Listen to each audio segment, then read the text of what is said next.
Hello everyone, thanks for tuning in to another one of my videos. This is Satira checking in from my open house here in beautiful Las Vegas. We are sitting at 6348 Jacobville Court. And guess who popped in today? My awesome managing broker here, Tory Ramey. We were just having a chit chat here about living in an HOA.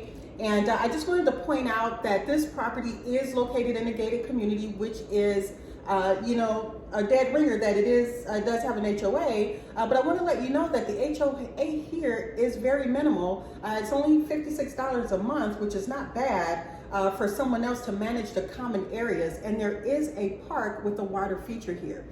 So that's a pretty good deal. But I wanted to ask Tory, what are your thoughts about living in a community with an HOA? Well, HOA is really a preference of the buyer.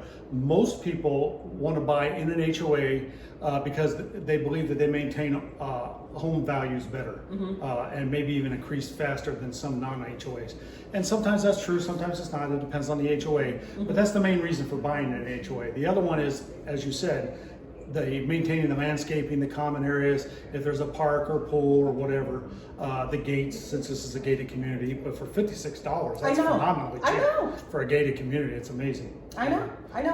And you know what? Something that I tell people who, have concerns about living in an HOA, one of the most important things to remember is that the board is usually run by people who live in the community. Like if you want to have some change or affect change in your own community, get on the HOA board, become a member and be one of those decision makers. So anyway, thanks for tuning in. I hope that was information that can help you. If you have any additional questions, feel free to leave a comment below, or you can text or call me 702-908-9766. Looking forward to hearing from you. Hope to see you at this open house today. Have a good one.